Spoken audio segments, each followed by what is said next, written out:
Tapos may mga pang ano siya, yung pang ganun, mixer.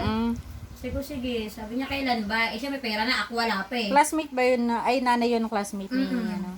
Nanay. Doon ako lagi Ang ganda ng ano eh, ng mga picture ni ano, Lexa. Nabi mo, kahapon yun eh. Parang ano, pwede mo ano ng ano. Tapos ito pa. Lethal Mass Fan. Ito pa. Mahilig sumali kasi yun sa mga bodyling. Sasali niya kami ngayon sa November 1. Meron dyan sa Robinson. Yung Halloween. Kaya yun inaano ko sasali sa. Kasi mahilig siya yung nakaraan mo sila wawawin. Hindi lang napili anak ni.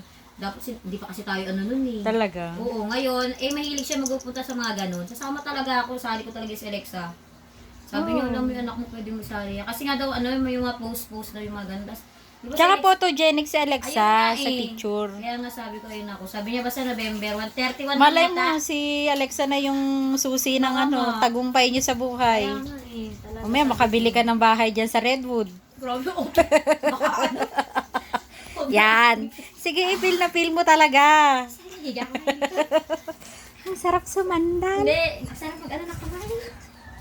Sige, ngayon lang naman. Ketchup naman, huwag ka na magselos. Hindi mo ba ako ilalabas? Sabi. Ang laki talaga ni Ketchup Day, grabe. Ang cute-cute naman ni Papo, oh. Parang, ano yung normal mo? Tinitignan niya yung picture. Sabi mo, gagalaw ka. Kung may gawalaw dyan, lagot ka.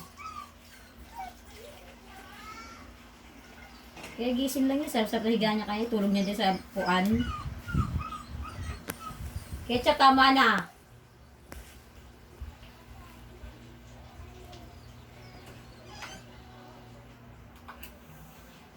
Papo, mahal mo ba ako?